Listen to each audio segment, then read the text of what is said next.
Jawa adalah suku bangsa terbesar di Indonesia dengan jumlah populasi sekitar 95.217.022 jiwa menurut sensus penduduk 2010. Malah mereka telah menyebar ke negara-negara lain sejak masa kolonialisme, bahkan menjadi kelompok etnis terbesar keempat di antara umat Islam di seluruh dunia. Di Suriname, Amerika Selatan, jumlah orang Jawanya malah lebih banyak dari penduduk lama. Tapi bukan hanya di Suriname, daftar kali ini akan mengurutkannya. Kaledonia Baru adalah wilayah luar negeri Prancis. Di wilayah ini, Prancis diwakili oleh seorang komisaris tinggi, negara yang berada di subbenua Melanesia di Samudra Pasifik sebelah barat daya.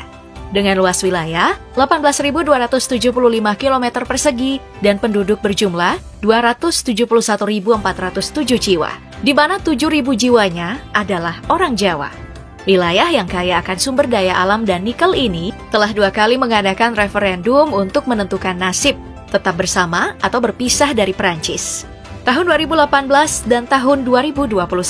Namun pada referendum tahun 2021 diboikot oleh kelompok pro kemerdekaan, mengusulkan untuk ditunda dulu karena masih berada dalam masa-masa pandemi. Kini masih berstatus setara provinsi, status kewarganegaraan Prancis telah diberikan kepada semua warga Kaledonia Baru sejak tahun 1953. Terlepas dari etnisnya yang beragam di wilayah ini, di mana orang Jawa menjadi bagian terpenting dalam masyarakat. Ada 3 gelombang kedatangan orang-orang Jawa di wilayah ini. Gelombang pertama adalah yang terjadi pada tahun 1896. Lalu sekitar tahun 1933 menjelang Perang Dunia Kedua, dan yang terakhir tahun 1970 di mana menjadi gelombang paling besar. Mereka didatangkan oleh bangsa penjajah pada masa pendudukan kerajaan untuk kebutuhan pekerja utama di perkebunan dan pertambangan. Setelah masa pendudukan selesai, sebagian orang Jawa ini menetap dan kawin-mawin, mempertahankan budaya dan kepercayaannya. Upacara pernikahan dan kematian khas budaya Jawa masih dijalankan oleh keturunan Jawa di Kaledonia Baru. Tahlilan dan ziarah makam keluarga yang lazim dilakukan orang Jawa Indonesia menjelang bulan Ramadan dan usai Lebaran Idul Adha juga masih dilakukan oleh Jawa Kaledonia Baru. Dan juga masih dilakukan oleh orang Jawa di Kepulauan Kokos. Menjelang Ramadan atau saat Idul Fitri, makam tersebut akan ramai dikunjungi oleh keturunan mereka. Di pulau ini juga terdapat kain batik yang hanya digunakan saat acara pernikahan. Batik peninggalan nenek moyang dan terus dilestarikan, karena mereka sendiri tidak memiliki keahlian membatik seperti nenek-nenek mereka. Model rumah penduduk setempat juga masih sama dengan yang ada di Jawa, seperti menempatkan dapur di bagian belakang atau di luar rumah. Ada tradisi membuat karak atau kerupuk dari bahan sisa-sisa nasi, dan saat memasak mereka menggunakan banyak bumbu dari rempah-rempah. Tradisi-tradisi Jawa yang dipraktikkan di wilayah ini, seperti rewang atau gotong royong, membuatnya menjadi Australian rasa Indonesia. Secara geografis, Kepulauan Kokos ini cukup dekat dari Indonesia. Jika dilihat dari Google Map, jarak ibu kota Kokos, West Island, ke Pulau Barrow, pulau terluar Australia, sekitar 2.196 km. Dan hanya sekitar 1.280 ke wilayah Jakarta. Tapi tidak masuk dalam administrasi Indonesia karena wilayah ini adalah bekas koloni Imperium Britania Raya yang diwariskan ke Australia. Nah, karena cukup dekat, banyak siaran TV Indonesia tembus ke wilayah ini. Wajar jika mereka mengenal beberapa hal tentang kampung halaman nenek moyangnya. Apalagi bahasa Jawa masih digunakan loh oleh keturunannya saat ini. Seluas 14 km persegi dengan jumlah populasi sekitar 596 jiwa pada tahun 2014. Warga kepulauan ini diisi oleh orang Melayu dan Jawa yang mayoritas beragama Islam.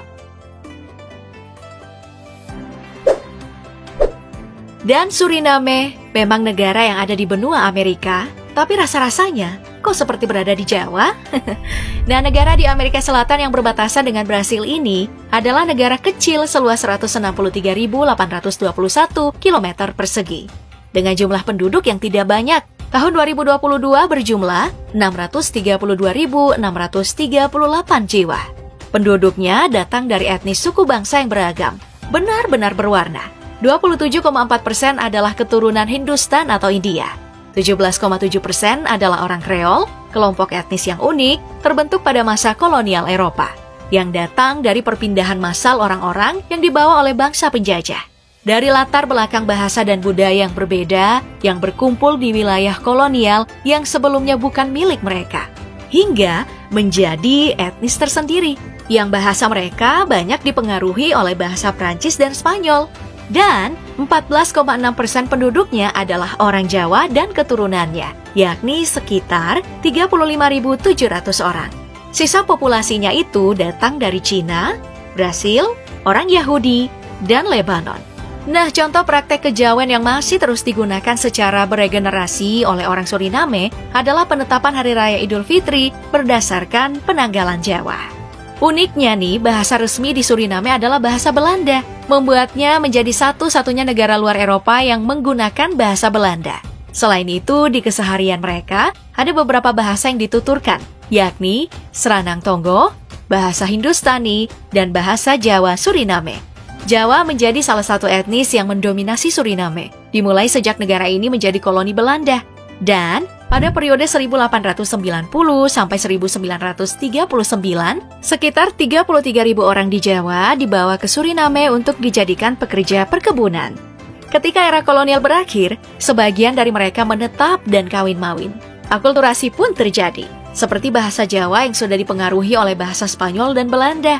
Bahasa Jawa Suriname ini lebih seperti bahasa Seranang Tonggo atau bahasa pergaulan. Siji, loro, telu, papat, limo, enam. Jenengku Sherwin.